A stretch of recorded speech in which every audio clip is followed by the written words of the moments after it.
Hello and welcome.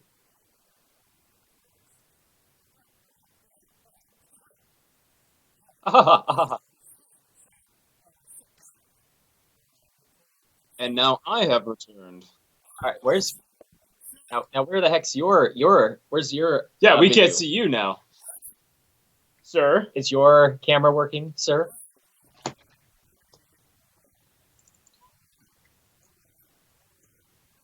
Come on, For everybody watching, this is exactly why we can't have nice things. come on, Matt. You're not a cotton-headed ninny muggins.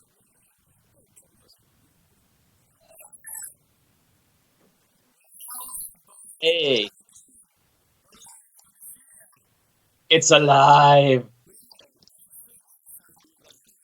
Oh yeah.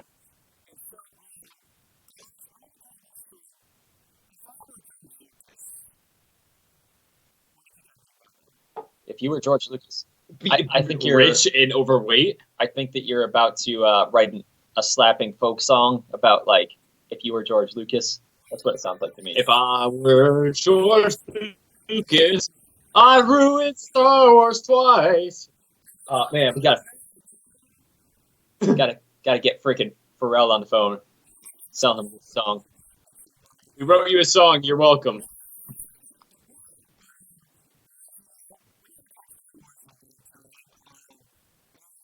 Yeah.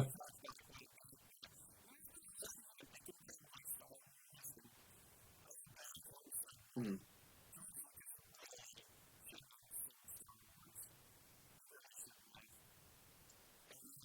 Yeah. Oh yeah. Hmm.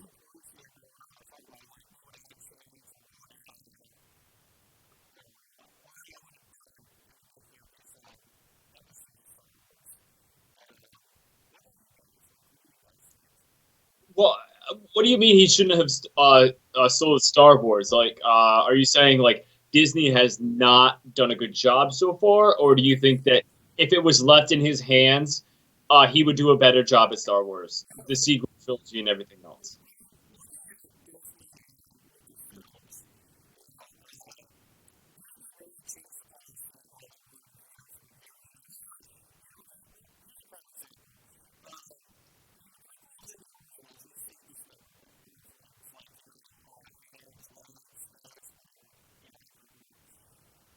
Arts.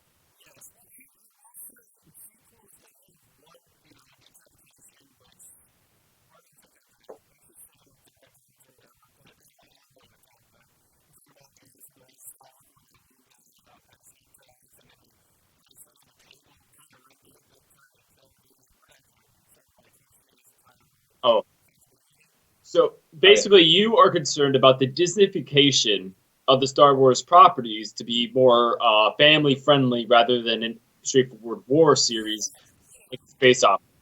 It's supposed. Yeah.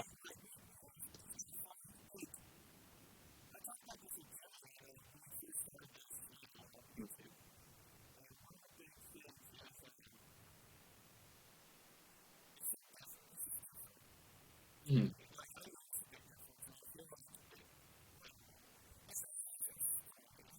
Well, I think I get what he's going for. He's kind of Yeah. going for like it's becoming more family friendly rather than pushing that darker material. But then we look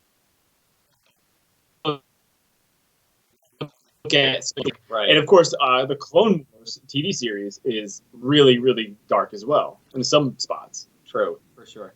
Um, I think that yeah, you both hit good points. So first of all, there is definitely some Disneyfication.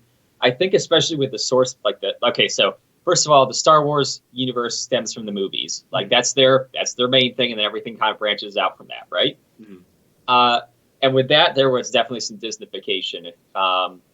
First, you had Force Awakens, getting everyone on board. Throw back to everything, call back to the originals. A remake of a Yeah, new. yeah. It was a And remake. then comes Last Jedi, which was hugely divisive and somewhat a little. Okay, half of it was like very, very cool, and they're trying to take a different direction. Half of it, which was the casino half, was Mm. absolute trash, family friendly garbage. Yeah. And then they were like, okay, we're just gonna play it safe, and then get this thing past the finish line, and they went with Last Jedi, which we don't talk about anymore. Now, so they basically, yeah, there was a ton of Disneyfication, especially with things there. So, they're trying to, make product that they can sell. They're trying to make, toys, the theme parks, Disney, the movies are almost not even as profitable. They're not the most profitable thing anymore. They are something that is used to generate the extra materials that people buy. Right. Which it's kind of always been the case, but at this point they're not even like trying to hide it. They're not even like, okay, we'll make a good movie and then make toys about that. They're like, we'll make toys and then make a movie that props them up. Mm. Okay.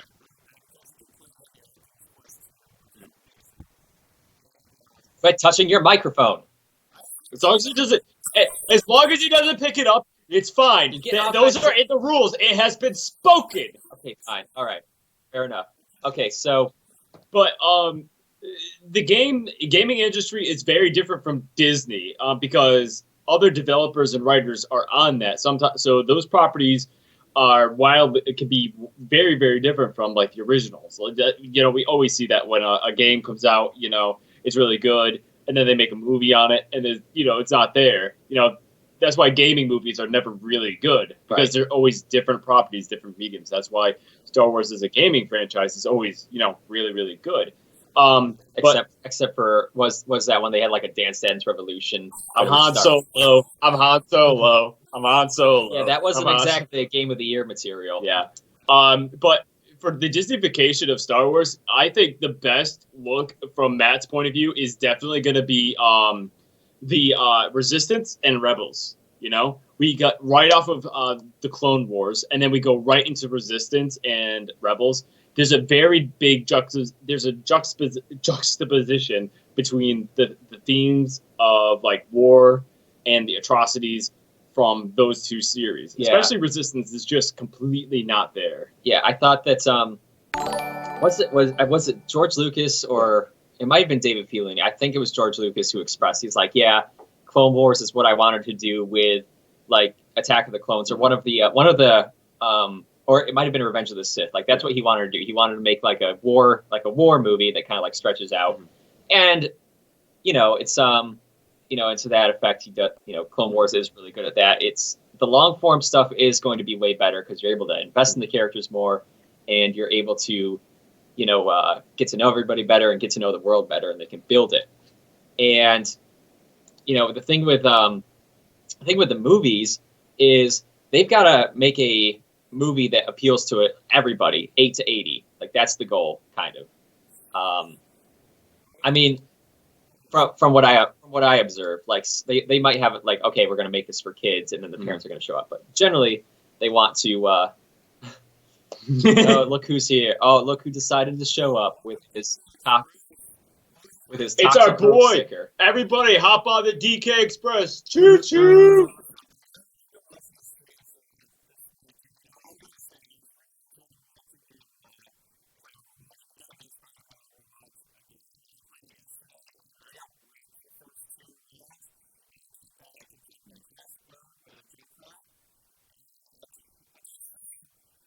Yeah.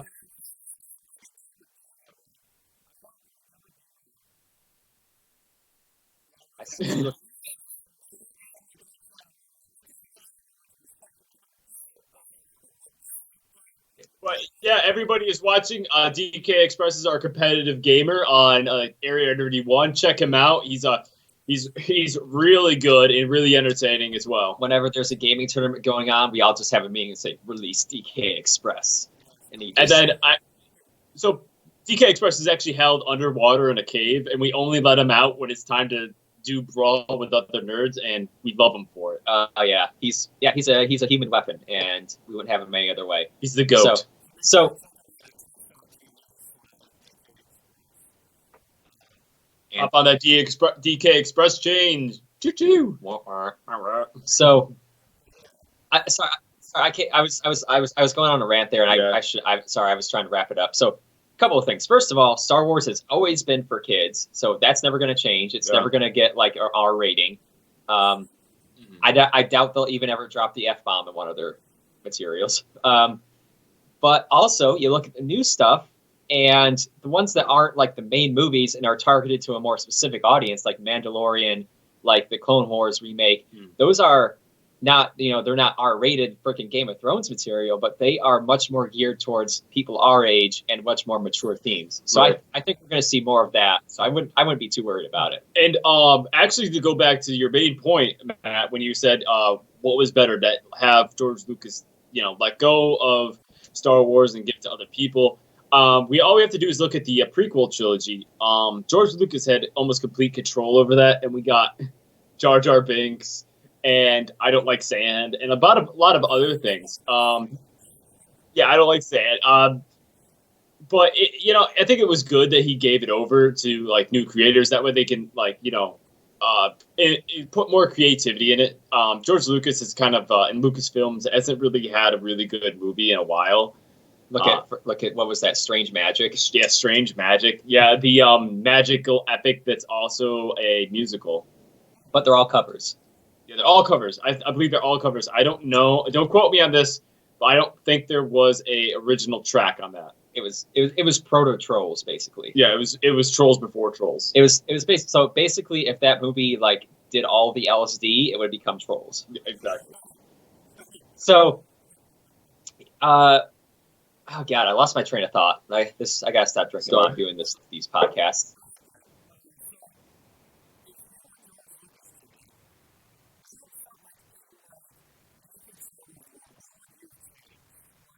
Oh god.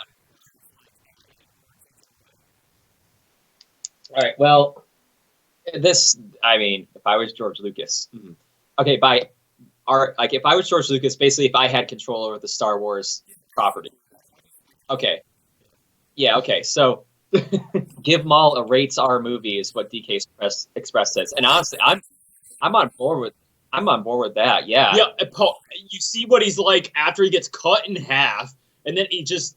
That's the high point of the movie, and then it just goes. Poof. I want to see his Crimson Dawn crime lord phase. Yeah, and make that like a rated R. They can make that almost like a Sin City, but in Star Wars universe.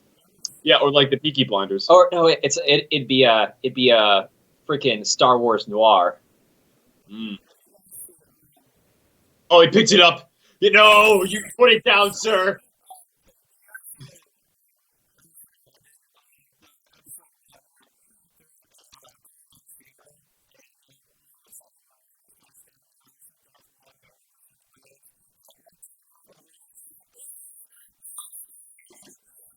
Okay,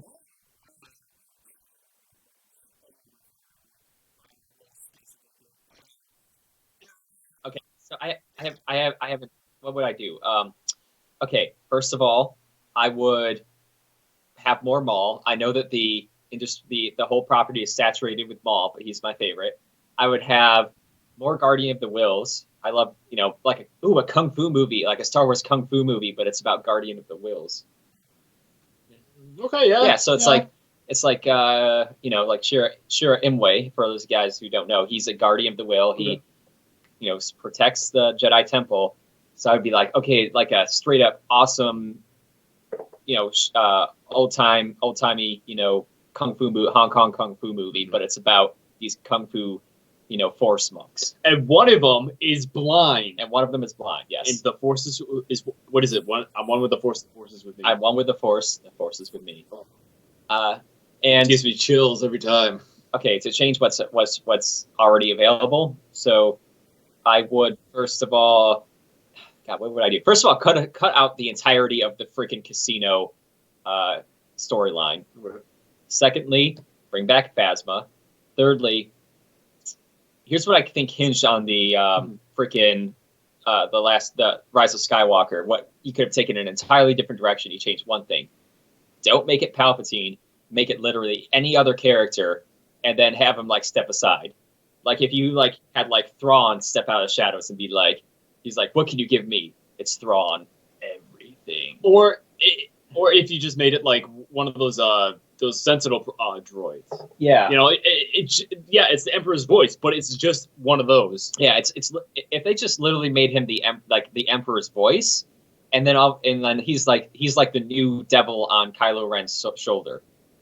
They could have even done away with the entire Snoke. But the thing is, I just gotta do a quick rant, real quick. The Rise of Skywalker didn't need another villain. They had Kylo Ren. Exactly. This isn't my change, but you did need another villain. You just had Kylo Ren, who was already proven himself to be more of a capable threat than Darth Vader could have been. Yeah.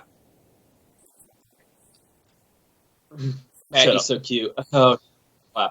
Could the Templar Knights have bow staffs? Yeah, of course. Jeez. They have bow staffs and they have bow casters, which are basically bow and arrow lasers, I guess. Yeah, I think they did need. Matt hates Rogue One, but the thing that they did really well was bring in new ships, new weaponry we've never seen before, and a whole new story. So, like, the bowcaster was the one that what's Jin? Chira Inway was able to use and snipe out a TIE fighter out of the air. Yeah. Which is really cool. He straight up Daredevil that shit and was like, oh, it's over there. Yeah, he's one with the Force. The Force is with him. So we're doing one movie we want to see and one change we would make, right? Sure, yeah. Okay. This is hard. So, like, I'm like one of those... I had a week to prepare. You know me. Honestly, I need you to simmer down, okay? You're on high. I need you to go to a low and simmer, okay? Just to simmer. Simmer down. Well, consider this. Like, it's kind of hard now because, so they've basically put a period on the whole franchise. They made the last movie. Now that we know exactly where the franchise is going, it's hard to come up with theories that are going to be fulfilling because we know exactly how everything ends now. Yeah, I'm like one of those people that really like politics. I like economics. I like all that kind of stuff. Yeah. So something that I would be really interested in is not always going to mesh really well with a lot of other people. So what I would actually like to see as a movie is a Imperial Remnants movie.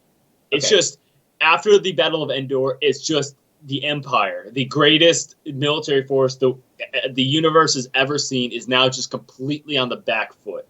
Basically, Star Wars Squadrons, but the movie, Okay, yeah. And then, of course, all culminating in a 30-minute battle of Jakku at the end. Oh, yeah, we got to see the Battle of Jakku. Just a total, a bloodbath. Just like D-Day meets Dune, basically. Yeah. What, Matthew? Yeah. Yeah. Oh, yeah. Yeah.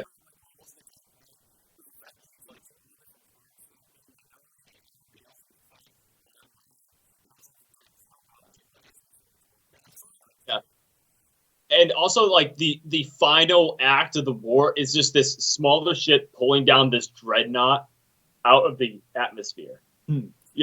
And that's almost the end. Basically, the whole metaphor is like a small group of people wanting to change can destroy an entire empire, no matter what. But the one thing I would change about the series in general is episode 1 through 3, how they handled Anakin Skywalker and his transition into Darth Vader. He needed more screen time, and he needed to showcase his fear and his hatred as well. So the one thing I would change is that he's so powerful with the Force. He has so many midichlorians. Yeah. Gross. He has so many midichlorians and everything. That he actually has a split personality throughout the entire series, which is Vader. That he made up. To channel his confusion, his anger as a child slave. Because he's had childhood trauma. He gets dissociative identity disorder. Correct. So he begins to develop this, and as he goes through his Jedi training, it gets a little, he suppresses it more and more and more.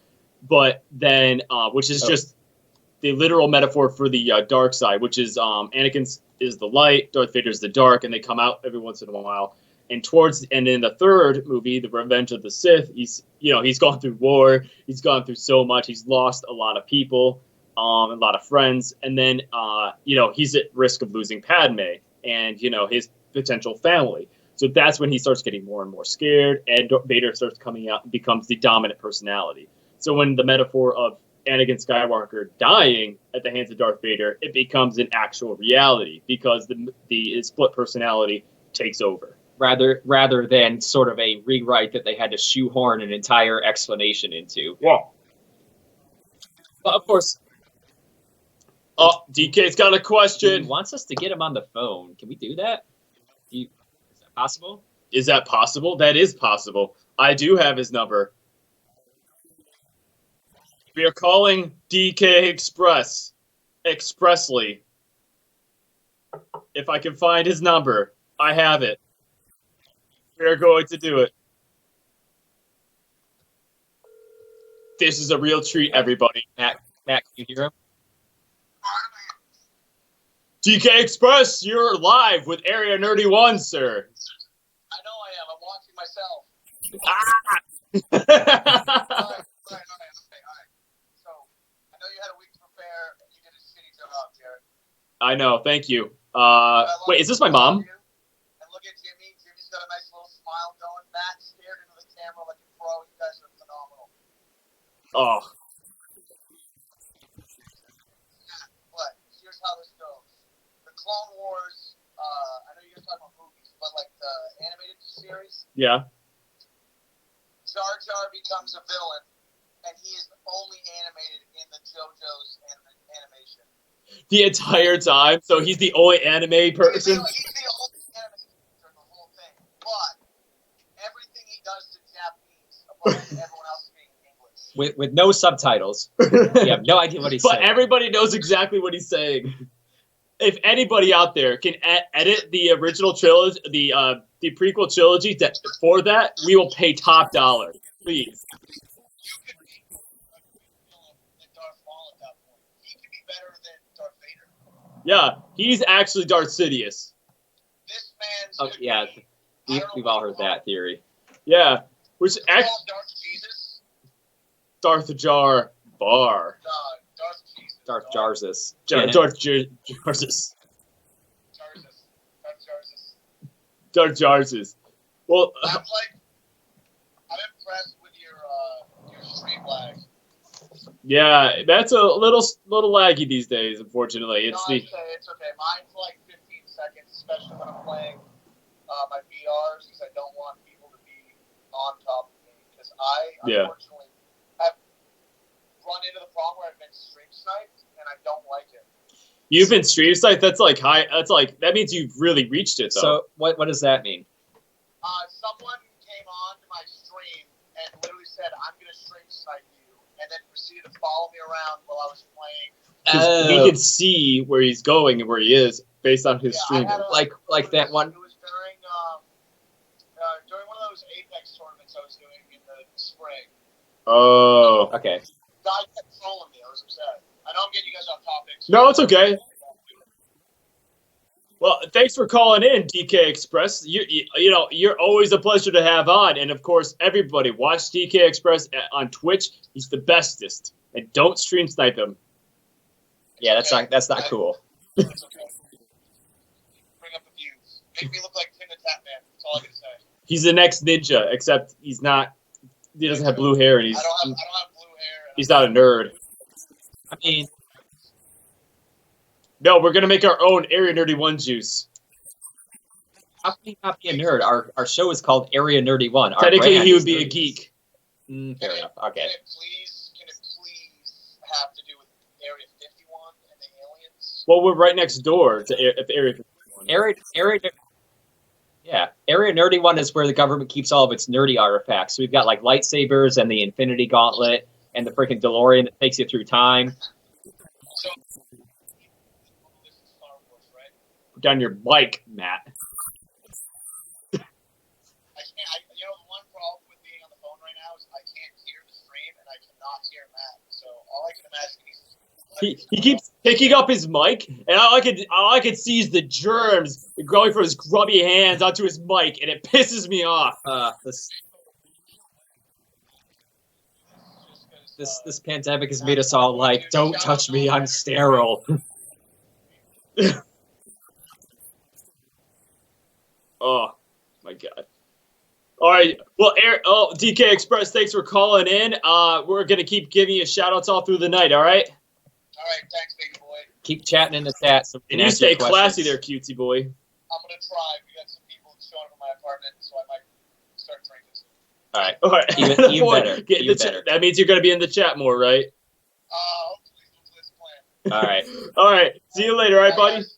See ya. We had our first call in today, boys. Yeah. Second call. Yeah. Yeah, exactly. And all right, send him a cookie bouquet basket. I will. It's actually gonna be all peppermint patties. Oh, yeah.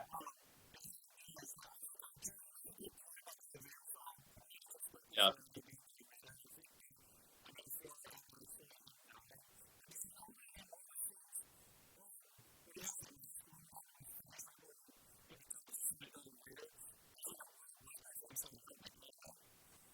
Yeah, that. Oh, yeah. I saw that on like a meme showed up on my Instagram feed. And I was like, no. So I went back and watched it, and that is so unsettling. Yeah. It's like it's so legitimately upsetting that. So that's yeah. also like something that we could have they could have done, because Darth Vader is a tragic, dark character. So they could have been a lot darker than that. And of course, him getting his legs and arm cut off could have been better than just having the high ground. I think they just kind of got written in a corner with this guy that's so powerful. How does he do this? It is kind of interesting that they're like, okay, for Star Wars is this huge spectacle, but his defeat comes at like, just this one little split second of hubris that he has. Yeah. Yeah, and like, it's an actual fight where, Mhm. it's all, of course it's a movie fight scene with lightsabers, it's all choreographed, it's spectacular, but Mhm. like in a real fight, like this little tiny mistake can totally destroy you, and that's what happens. Literally the high ground. Yeah, literally, yeah. Yeah, and like and that does play into like the role of the Empire as well. They don't really do a whole lot of strategy. They're just very impulsive and emotional. So like that, they just do a lot of flips in outer space rather than doing something actually smart, which is going around them, going somewhere else and meeting them at the same level. Right.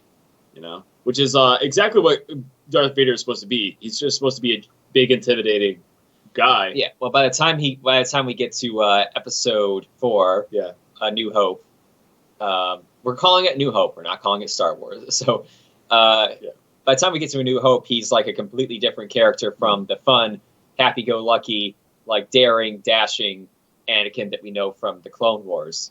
He's a completely different. He's based. He's based. It looks like to me, by the time we get to legit Darth Vader in episode 4. He has like taken that rage that caused him to get defeated in episode 3, and he's turned it into a weapon rather than letting it completely control him. Mm-hmm. So all that rage has caused him to like become even more powerful as a Sith, and he's honed it at this point. Well, and that's also something that they did really well in the original trilogy. Is in the final battle between Luke Skywalker and Darth Vader. Is Luke goes from this like highly choreographed, skilled fighter, and then he just goes into a beatdown of Darth Vader. He's not using any skill. He's just going whamming on his lightsaber. Yeah. So that's kind of like that's a really good transition that they did in like less than 5 minutes. Better than.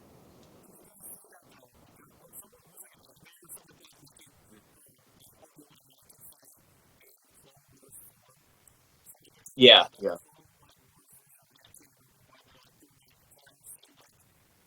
Mhm. Yeah.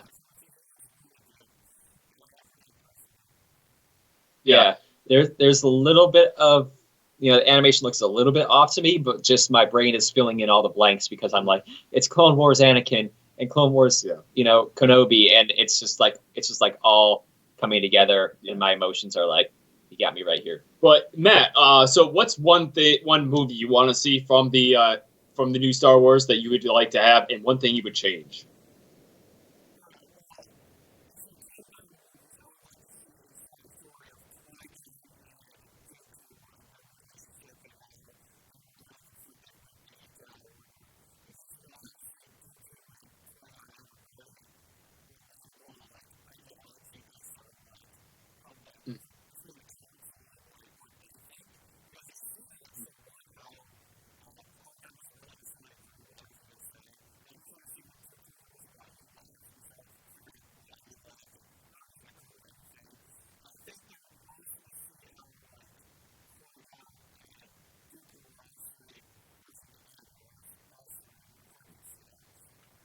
for sure. Yeah.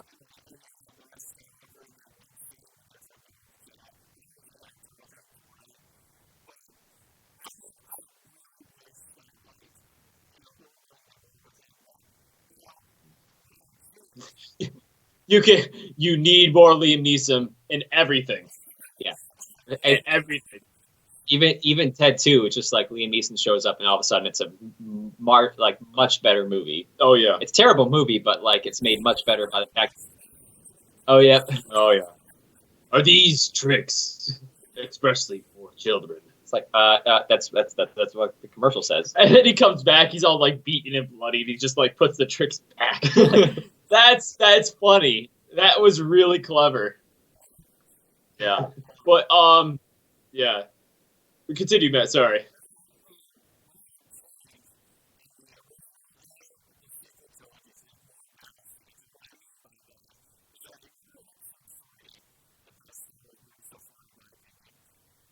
Oh hell yeah. Yeah. Yeah.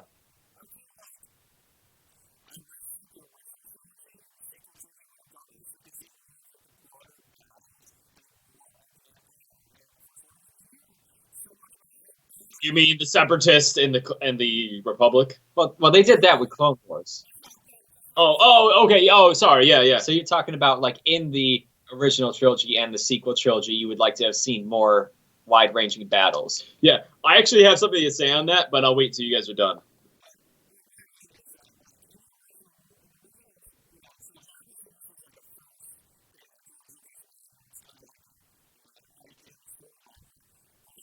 Yeah.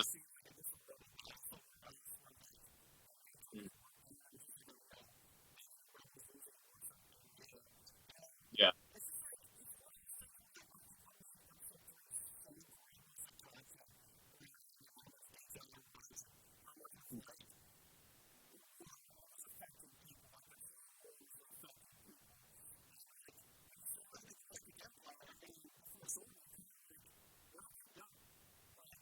Yeah. You and I. Yeah. You and I are on the same page on this, Ba. Yeah.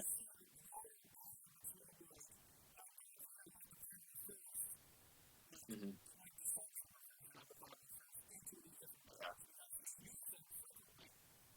Yeah.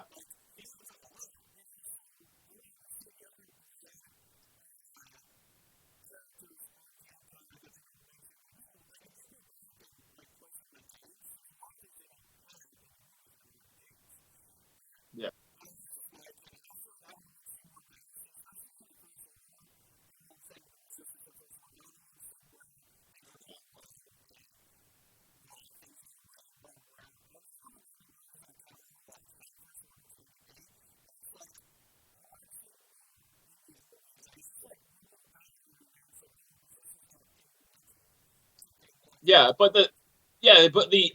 Even in the actual material for like the new trilogy, the resistance is not the Rebel Alliance. It's far smaller and less organized and less equipped.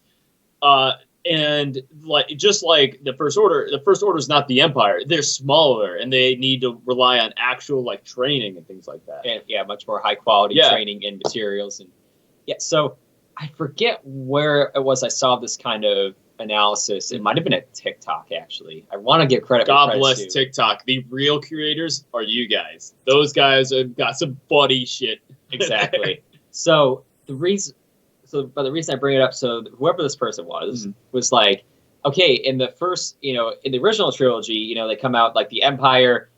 They don't do a lot of explaining. They basically like set up, okay, the Empire exists. It's bad. Go on from there, right? And they made some good moves. And then you go to the prequel trilogy where people were like, oh, it's too long-winded and they spent too much time over politics. Like, okay, but a lot of people they built that world up a lot there, right? Versus then the sequel trilogy came along and they're like, okay, we're gonna tell you that the First Order exists And then that's it. Then that's it. So like we're gonna introduce all these like even on the surface area, they're like very complex, world building things, but then they just don't address it at all. Right. So like the reason it worked in the original trilogy is because it's like, okay, you establish that the Empire is there and it's run by Darth Vader. You look at Darth Vader, he's a bad guy, you can tell.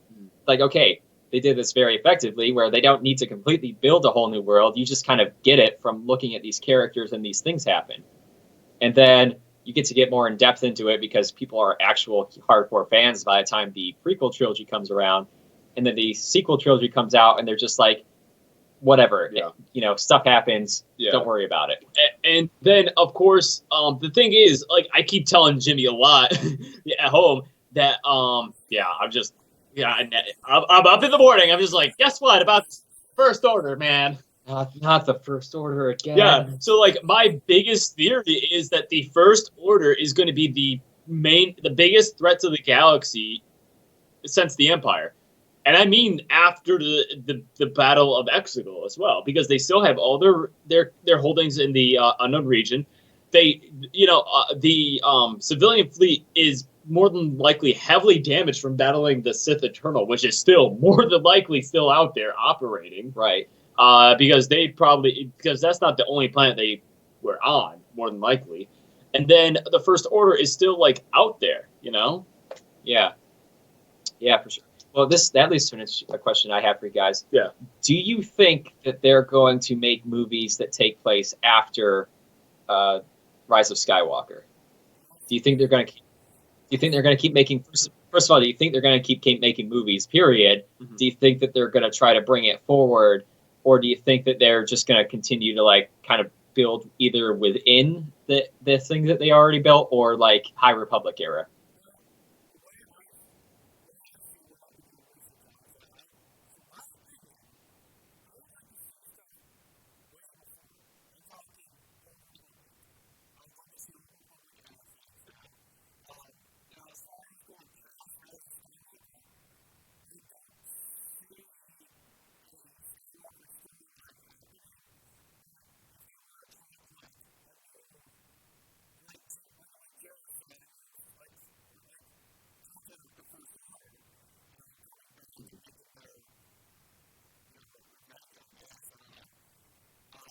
The Revenge of the First Order. What if they did like a time skip like 100 years into the future?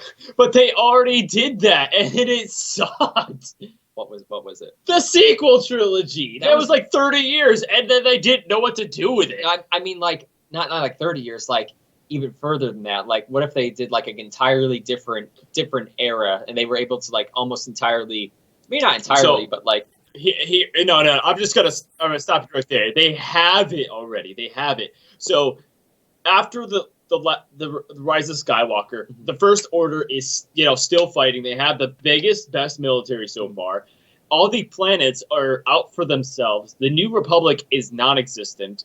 Leia Organa is not there to lead. The only Jedi is this half-trained girl with immense powers and nobody to use them on, and nobody to train really, and grandpa issues, daddy issues, mom issues, friend issues, because she's alone now. And then you have the Sith Eternal, which actively trained as part of their like thing. They actively trained Force sensitive people. So you have an actual Sith Order that's organized, trained, and out there, and you have one Jedi. And then you have the First Order hunting her down as well. You have a literal Wild West scenario. There's 100 different empires. There's the First Order still that doesn't have the time, energy, or men to do anything, but they're not going anywhere. And then there's the Resistance fighters, which are trying to establish a new republic, but nobody wants to do it, and they're getting really aggressive. Okay, so theoretically, yes, they have a vast mine wealth of material to draw from and new stuff to explore.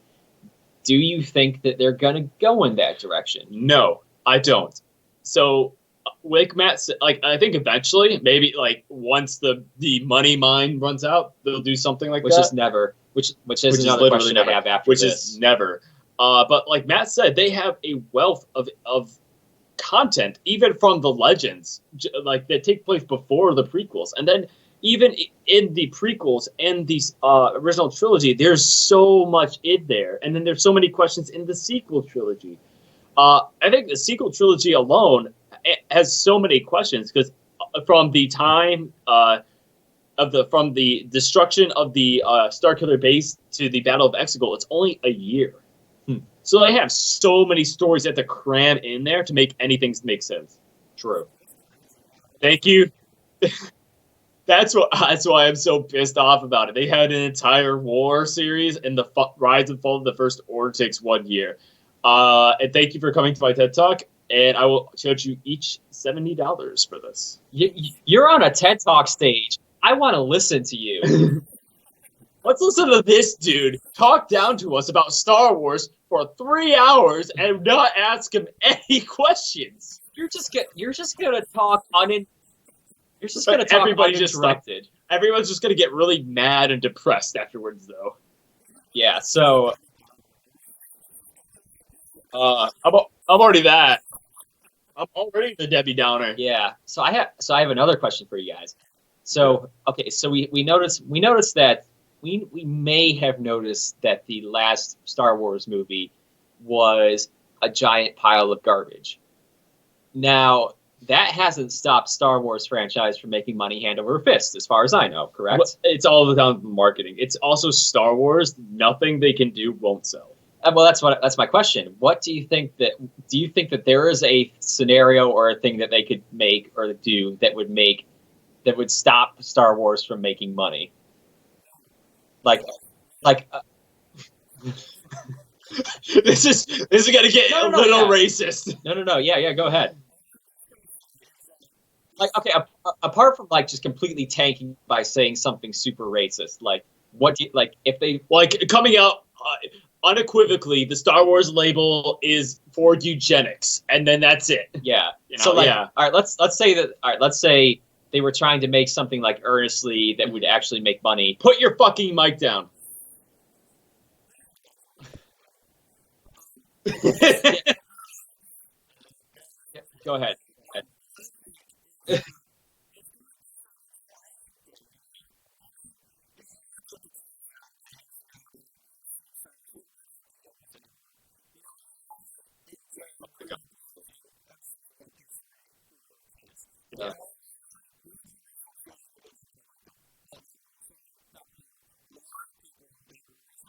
There are dozens of us. Dozens! There are literally handfuls of people who saw both the original trilogy and liked the prequels. Yeah.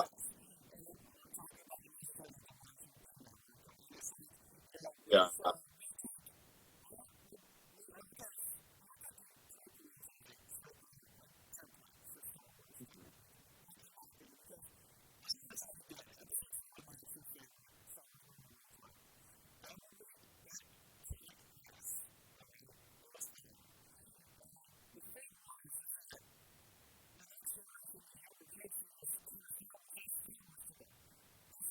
Yeah.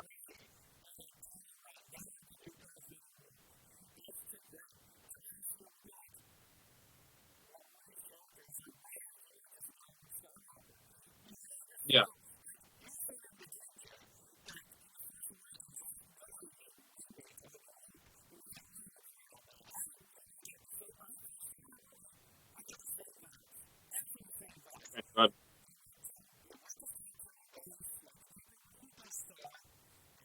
Yeah.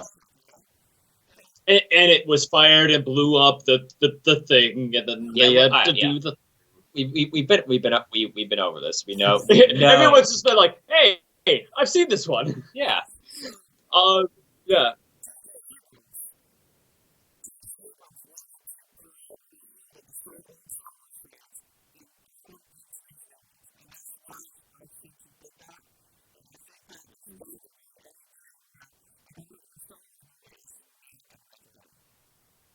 Okay, so what I'm gonna do is I'm gonna take your argument and tell you to shove it because that's so freaking wrong. Oh, we got a counterpoint. I have a counterpoint. Did anyone say a scrawny white jerk needs to come in and ruin everyone's day? I say yes. I say the eyes have it. Well, get ready to take some Benadryl because here I come. It's allergy season. Your eyes are going to get scratchy and you're going to cry a lot. And this analogy is not going anywhere, but I'm just getting louder and I'm talking faster. Okay, so Star Wars facts don't care about so Star Wars doesn't care about your feelings. So I do agree with that it's a lot of nostalgia, but the thing is, they didn't need to remake A New Hope to get kids into Star Wars. They could have just watched New Hope, you know? That's the thing. That's all they needed to do. It's just nostalgia. It's easier to remake something because the story's already there, you know? Yeah. Well, I'm not done yet. I'm just adding on, and it's the parents that are taking the kids to the theater, so you have to appeal to the parents. Right, but the thing is, not everyone loved, but everyone had understood that the sequel trilogy was not the greatest, but they did something new, and everyone could see, for the fact that it's not great, but it had some strengths, it had some weaknesses, and this is where they improved. But the sequel trilogy just took the old formula and just tried to redo it. However, Solo and Rogue One were... Well, especially Solo was baiting on nostalgia, and that did miserably. Yeah, and also made very little money, and so did Rogue One. It didn't. Okay, to be fair, it didn't make their goal with Star Wars movies is they want to make more money than God every time they release it, and it did modestly box office. It made tons of money, but it didn't make ungodly amounts of money. Right, but the thing is, as well, with Solo. With Han Solo, you don't need a backstory. He's already cool enough. He doesn't need any questions answered. He's just a smuggler. And it's the mysterious nature is what makes that kind of character cool. And Rogue One, a lot of people, it didn't make a lot of money, but people who like Rogue One like it a lot because it's so different. It's just a straight up war story. It's got the U-wing, and it's got one of the best Darth Vader scenes ever put to film. Yes. Both the part where he chokes out freaking Director Krennic and the hallway scene. Yeah, but his line needed to be changed too. Okay, yeah, that was... All right, so he should have choked him and turned and said, "Is the chain of command clear now?" And then released him. Yeah. That would have been a better line, and I just thought of that. Well, yeah. Thank you. Thank you. That's just straight off the dome. That's just fire. That's like my mixtapes. Yeah. Is the chain of command clear? My chain's gonna go right to Alderaan, and it's gonna disappear. That's not. That's not great, but it's either. Just like the prequels. And then, of course, Star Wars Resistance is not really a good series, and nobody likes it. It's a kid's. Quick aside. Yeah. Aside. Did you were talking about something else? You were talking about nostalgia. Oh yeah, the nostalgia factor. Yeah. Yeah. Sure. Put down keep the mic on the ground. 4 on the floor. So. Okay, yeah. Another thing I'll say about Rogue One is, so they took the visuals to a whole new level. Oh yeah. So all the Star Wars movies are going to be visually spectacular. Mm-hmm. In the 70s now, it'd be even now the ones in the 70s kind of hold up. Mm-hmm. But Rogue One went all out. It's like, okay, we're gonna not only make it look entirely realistic, but we're gonna show things that no one's seen before, like the upside down Death Star, the freaking all the different planets, and the Hammerhead ramming into a Star Destroyer and ramming it into another Star Destroyer. Yeah, that is awesome. When the Death Star the little mini explosion, they don't destroy the whole planet, but the mini explosions that the Death Star creates, those were visually spectacular. Oh yeah. So Vader's castle. So that's the thing. So one of my gripes about movies these days, which I think is kind of a good thing. Mm-hmm. So people are like, "Oh, Star Wars, it's a terrible movie, but the visuals were amazing." But at this point, I'm like, yeah, but every movie that they release nowadays has amazing visuals. Mm-hmm. Computer graphics are so good that you can watch even the shitty movies that come out have amazing visuals and amazing graphics. you got to have a good story to go with it now. People aren't going to be impressed by amazing visuals. But so they did that with Rogue One. They took it in a different direction, had a good story, but they also went above and beyond and used the visuals to the best of their abilities. And so, actually, a side note, in Rogue One, they made an incredibly detailed miniature of a Star Destroyer. That's why the Star Destroyers look so good.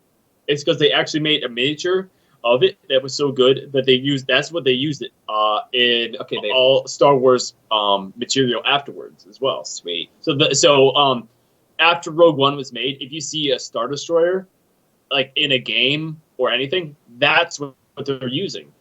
Nice. So yeah.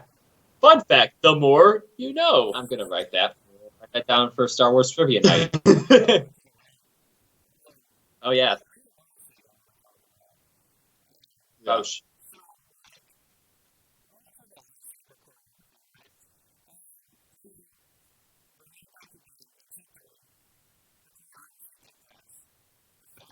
Oh yeah.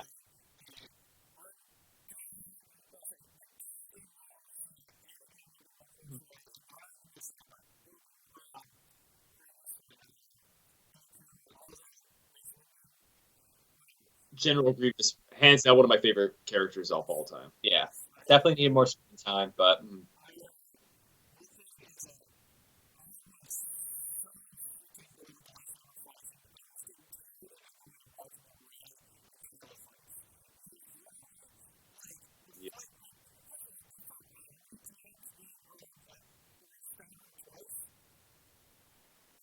yeah. Kinda.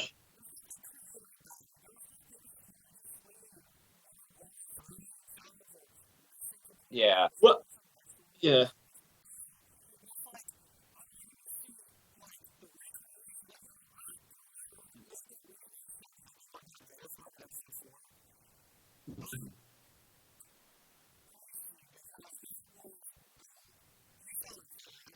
Yeah. Yeah. Yeah. Well, everyone, no, you experienced that fight. Yeah. You became one with the Force for a split second But there. the thing is, it kind of makes sense because, Obi-Wan and Luke, Anakin Skywalker, they're trained throughout their entire lives with a lightsaber. They're practically born with it in their hands. Whereas Kylo Ren has probably never fought anybody with a lightsaber, like actually fought somebody with another lightsaber. And Rey's never really used it and never had any formal training. So yeah, they're just kind of like swinging them around. Yeah. So a couple of things. So to your point, when they were doing like the promotions for Rise of Skywalker, J.J. Abrams was like, "Oh yeah, this fight scene between Kylo Ren and Rey is going to be like the Duel of Fates," which could have been cool. So like, but then we watched like the fight between the Rey and Kylo Ren on the sunken piece of the Death Star, and I'm watching that scene. I'm like, okay, I'm waiting for like the cool part here. And I was like, that's it? Well, it should have been, it should have been longer and better. It should have been like, this is what, like, the First Order is going there to get, like, Death Star technology to make, to make those Star Destroyers miniature Death Stars. Yeah. Like, they're not capable yet, but they can be. That's it. And then have the First Order, like, the Resistance be battling there and make that the battle. But also, Rey never loses or struggles ever. I thought this was finally going to be the battle. She's going to lose, and then, nope. Yeah. And not to say that we want like that we just like. Yeah, I didn't want to just because we like Rey's potential, but like to have a hero's journey, you need to have that point where the hero is like broken down, right? Like when freaking I don't know what's another good example. Let's say literally Luke Skywalker. Literally Luke Skywalker. In the second episode, he gets beaten down and destroyed, and his hand gets cut off because he's overzealous, and he goes to a fight that he knows he's not ready for. He loses his family, he loses his hand, and he constantly struggles with the dark side. And you see that for Rey, we're told that she's struggling. Yeah, that's it. We're told that she's struggling. She wants something. First rule of the visual medium. You show, you don't tell. Yeah. Like, if, sorry.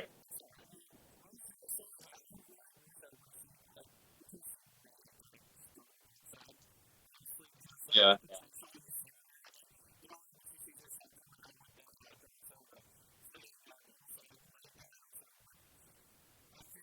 Mhm.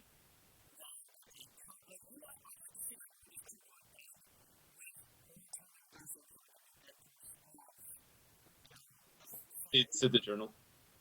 What if like they switch places? Like Ben Solo redeems himself, and then Ray just gives in. Yeah, There's just a swap Rudy. yeah, that would have been cool. Yeah, they no, no, no, yeah, That's go okay. ahead. Go ahead.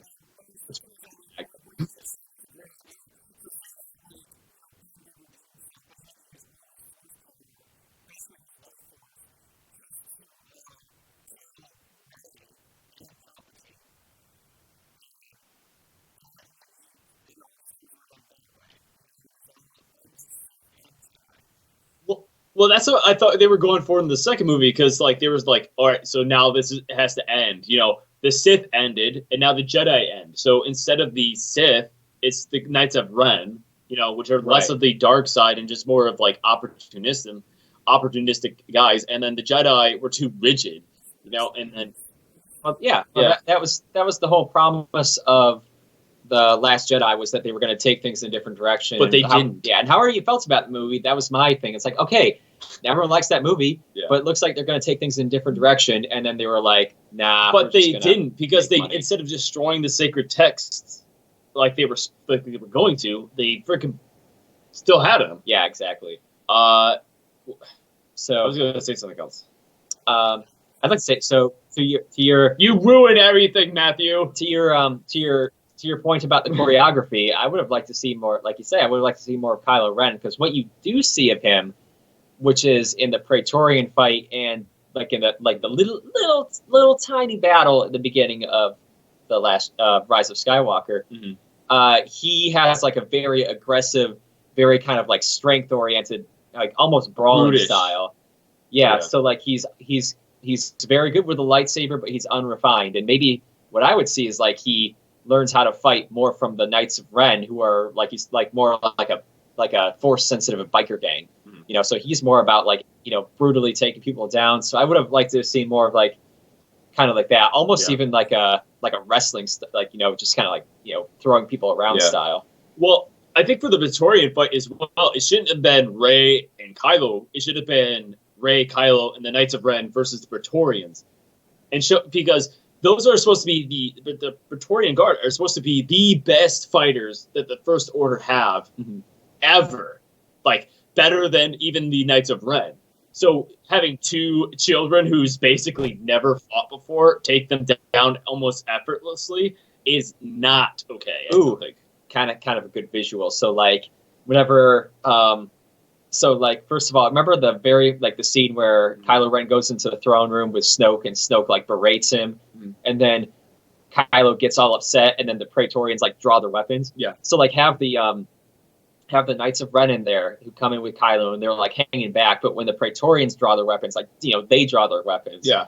It shows that they're loyal to Kylo Ren. But then, what happens in the Rise of Skywalker? Who do they stay with during the Palpatine stage? Do they stick with Kylo Ren, or are they becoming redeemed themselves as well, following their leader becoming redeemed, or do you think they may be and becoming like the Jedi Order, or they're an opportunity. Their whole thing is that they take what the dark side gives them. So Right. if the dark side gives them the Palpatine, they're going to follow him. Well, what if the Knights of Ren is less of 8 guys and more 50, and then there's a split. So the Knights of Ren are like Kylo Ren's hey, maybe not be dicks, and then some are let's still be dicks, and then the other ones are Nah. nah. I've never been really comfortable with the whole being dicks thing. Yeah.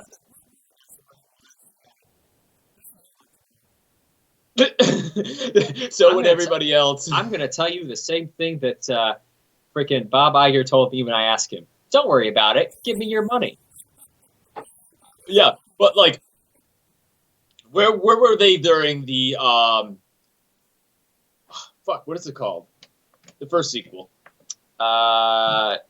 Force Awakens. Force Awakens. Where were they during the Last Jedi? Where were they They're not there. Okay, yeah. To be fair, so fair. it sounds like To be fair, from the production notes, it sounds like the directors and the writers wanted to put them in, but they basically, credit where credit's due. These are huge, unwieldy, high production movies, and it's not always possible to get everything in. No matter how good it is, it's not always possible to get everything that everyone wants in. At that point, put down your fucking microphone. Put it down. You put it down. You put it down. All right. Go ahead. Say it. Say it, bro. Say it. Say it, bro. You didn't even say anything. Or did you lag? Yeah, but it's usually after you say something. You just filled the airtime with bullshit and nothing. Ooh. He's got a point there. He's got me there. Oh man. Oh. All right, guys, hold on. I'll be back in a second. You guys keep talking. You guys keep this up. Don't tear each other apart. I'm gonna fuck you, Matt. So what I thought the Knights of Ren should have been, because in the extended material, they're just like basically a bunch of dudes who don't do anything. The pirates who don't do anything, like One Piece. So I was thinking the Knights of Red are, just the Sith Order created by Snoke, and that's it.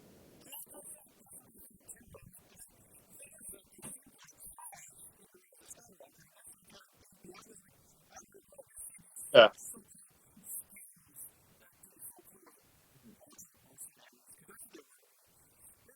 Yeah.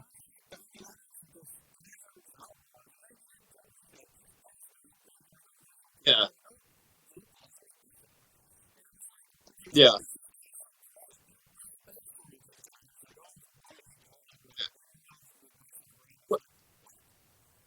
There is like an extended like material. It's like a comic book where they were like following this guy named Ren. Okay, and all they do is like take stuff. Okay, and then Kylo and Luke Skywalker kill Ren, and then the Knights of Ren just kind of like fuck off, and then Snoke. Yeah, and then Snoke says to Kylo Ren, "I'll give you these followers if you follow me," and then that's it. Like now they're Kylo Ren's. There's no explanation. There's nothing there.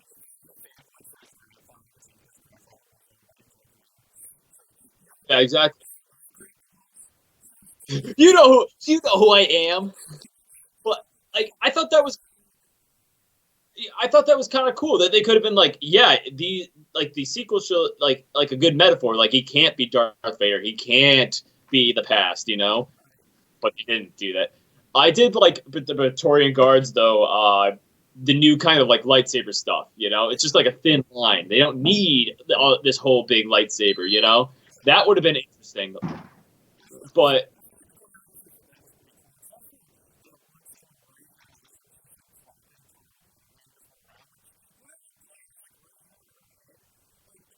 yeah, yeah, I, yeah. And again, like these Praetorian Guards are the best of the best. They've definitely been in like many, many battles. They've killed a lot of people. And then there's these two dudes who come up to you. One of them has never fought really with a lightsaber before. The other one is just a baby back bitch who's got his ass kicked by the other one. So, so yeah, they've never actually fought somebody with another like lightsaber weapon. But then they just like breeze through them like there's nothing. They just post up and clean their clocks. Yeah. Yeah, no, that's the part where Rey starts losing things. Like I don't think she should have lost her hand, but maybe like an eye or like something, or like start getting some battle scars, or even just like, I don't know if you haven't watched Legend of Korra yet, right? Okay, well, I think I can say without like super spoiling.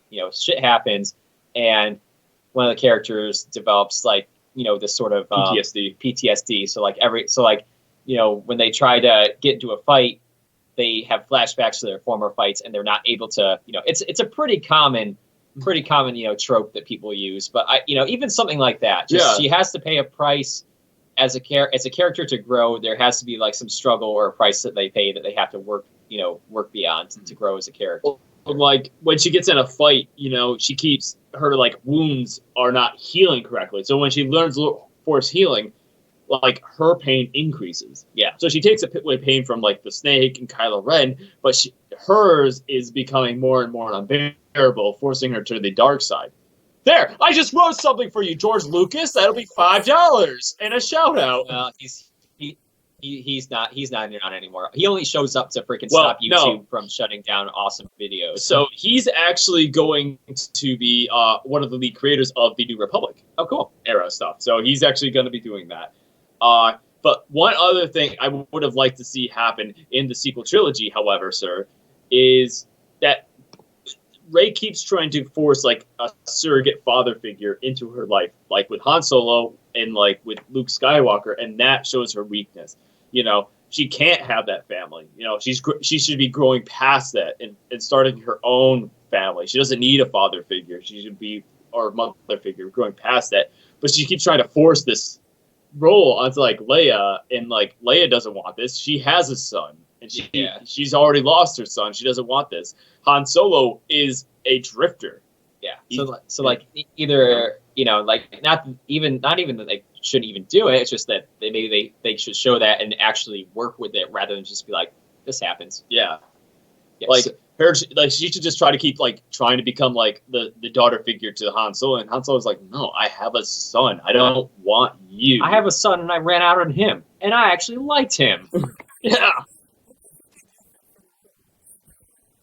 And also, I think Chewbacca should have died in that.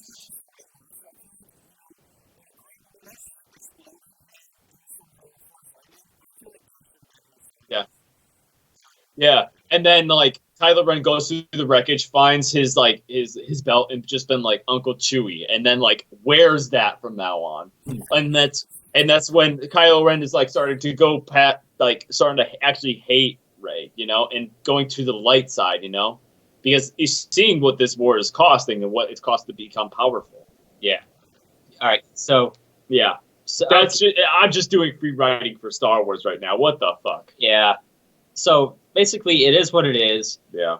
We're gonna have to look past that, and I'm probably not gonna end up rewatching any of the sequel trilogy. They already have my money. I'm probably not gonna end up rewatching them. Yeah. I am still heavily invested in like the new material, especially the stuff that's long form, because I think that they're gonna do some really cool creative stuff with that. Yeah.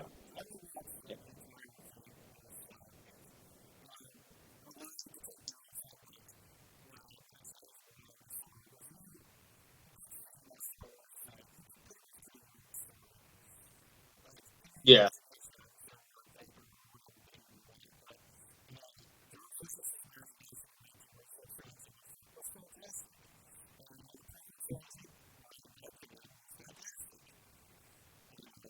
Yeah, well, we can't lay it all. We can't lay that all at the feet of George Lucas, because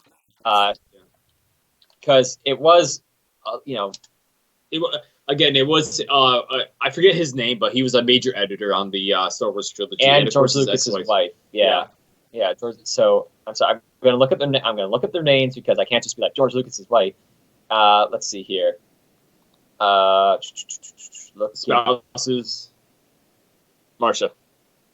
Marsha Lucas. Yeah. So yeah, she's been widely credited with. Hold on a second, Amanda Lucas. Is that a MMA belt? Holy shit! So apparently, George Lucas's eldest daughter is a professional mixed martial arts fighter. Wow, and she has championships as well. Geez, she's got freaking. Oh, Jimmy! What? Jimmy!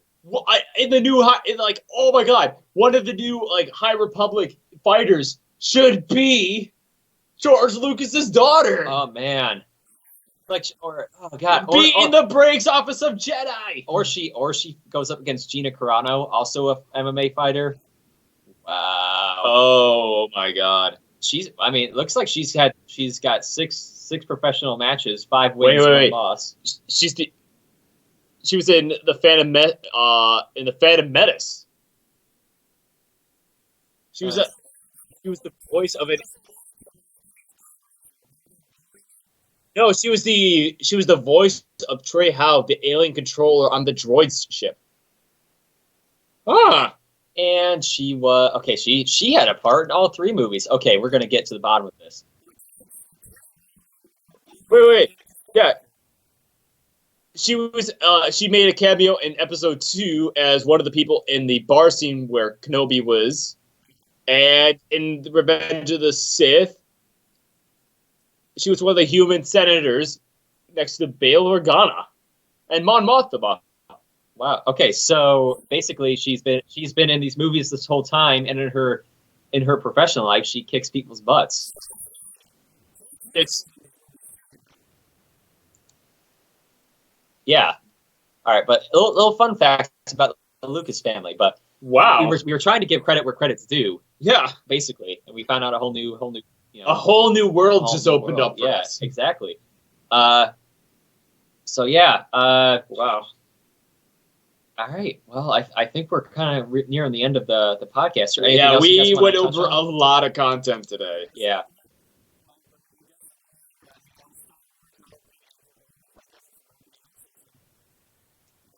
Oh yeah. It's yeah. And- As long as it makes you happy, I mean, that's the point of Star Wars. Yeah, of course. and that with being a fan of literally anything, but especially Star Wars, it's all down to your own experience. You like my experience with Star Wars is different from yours, and what you like about it is different from what I like, and that's all great, and we highly encourage it. So any theories, anything you want to see, if you were in charge of the Star Wars universe, what would you do with it? We want to hear about it. Yeah. So I came to mind the part in Brave where the clans are like have the little table forts and they're firing arrows at each other, Yeah. but it's like the original trilogy, the sequel trilogy, the prequel trilogy, but we're all on the same side when there's a bear, which is of course the Star Trek fans. Oh yeah, of course. Oh, don't get me started on that. So Oh, we're gonna go to a planet and get one person killed and then leave. Okay. it's like, okay, our objective, we don't mess with people's civilizations. Let's do that. Let us do that. So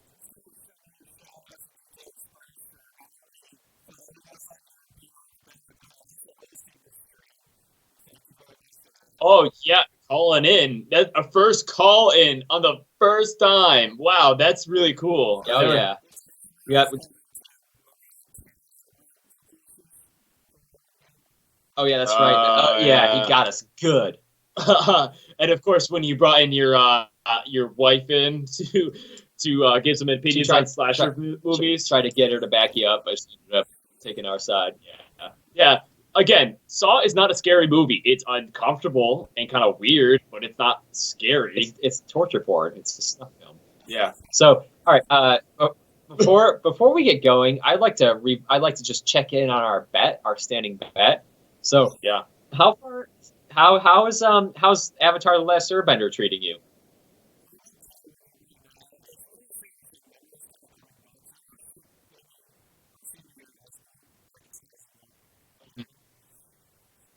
Yeah.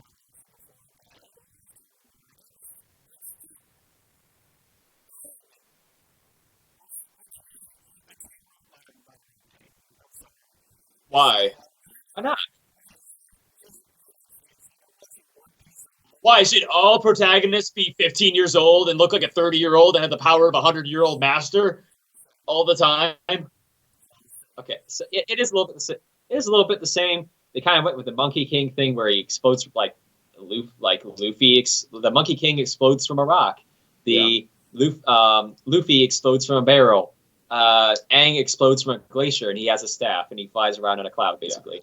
So, But the thing True. is, like, he's a kid, and like, there's a lot of emotional turmoil that he does have, you know. But like, the fact that he's like really young and carefree ties in with his character because that's who he is. He's young. all right, we're getting to this. I love the show. I love the series. I just really want you to enjoy it, man. I don't want to force you to watch anything you don't want, but I really want you to take a look at it and try to enjoy it. Okay. I, however, will force you. Like, because it is very deep. It is very deep. So yeah. But is anybody's thinking, questioning what we're talking about here? Our bet is that Jimmy and I would watch 100 episodes of One Piece, whereas Matt would have to watch all of Avatar: The Last Airbender and Legend of Korra. Yes. All right. So let's hear from the Himmelreich side. How's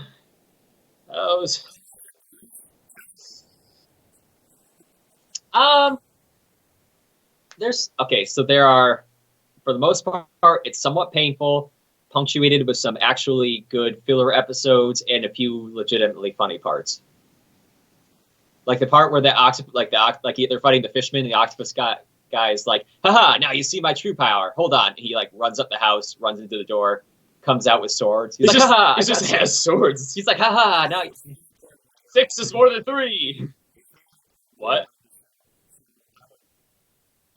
Yeah, it doesn't seem like anybody really dies. They always just kind of come back. Yeah, That's the thing I don't really like. For me, I've talked about this before. Anime's not really my thing. I don't like how everyone just stands around and doesn't do anything. It's just not really my thing. And I get the appeal, just not my dealio. But so One Piece it's been especially painful for me because I'm just like, fucking do something, move somewhere. And like, to be fair, I have like skipped over like entire episodes and like, oh, I haven't missed anything at all, and I'm super mad about it. I did like the episode where Luffy and the gang go to the island where the original king of the pirates was born and died. I do enjoy those episodes. I think they're interesting and they're kind of entertaining, especially the execution of the Pirate King. That was really good. I did like that, but it took so long to get to. Yeah.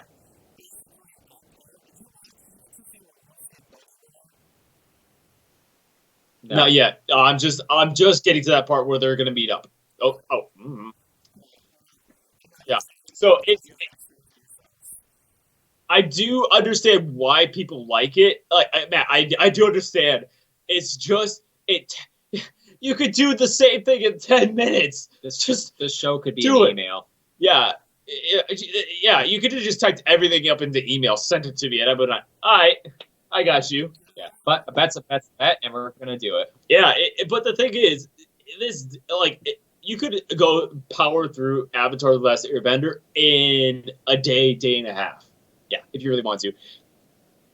Not with One Piece. I need to set out a whole week, in order to power through that.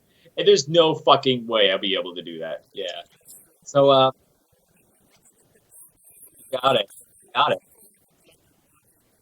Yeah, no, that'll be our special episode of Twitch. We don't say anything. We just sit there and we watch One Piece, and slowly I just start giving up on life.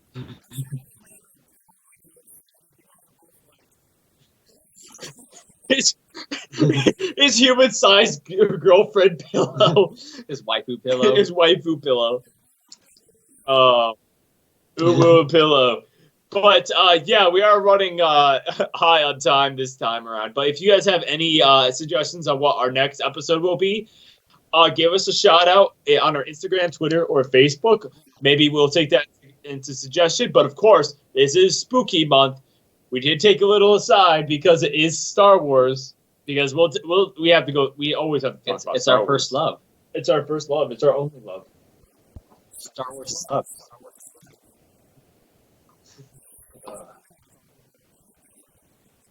God, that video legitimately disturbed me. I have PTSD.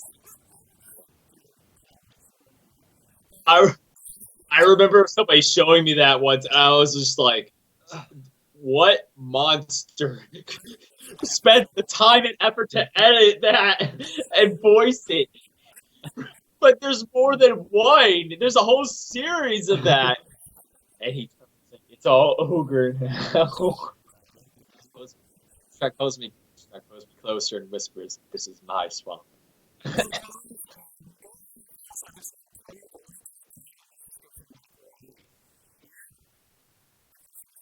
That's about right. Of course, give DK Express a follow and the like on Twitch. Yep. And following like our bud Drew at Toss a Coin to Your DM. If you like Dungeons and Dragons, you could pay him to be your professional DM, take all the hassle and the work out of it, and get somebody real. Whether you're pro, just starting out. So we were actually thinking of Matt while you're here and while the people are here. We were going to do an actual episode where he does a whole campaign with us. You know. Yep. So hopefully we can get that going. All right. Sounds good. That would be yes, good. Sir. All Woo! Right. So yeah, we'll actually, and I'm gonna play my first D&D game after this. Wow. Yeah. All right. Sounds good to me. All right. Well, thank you guys so much for watching. This has been Jimmy. This has been Jarrett. All right. You're gonna delete all that, right? We were streaming.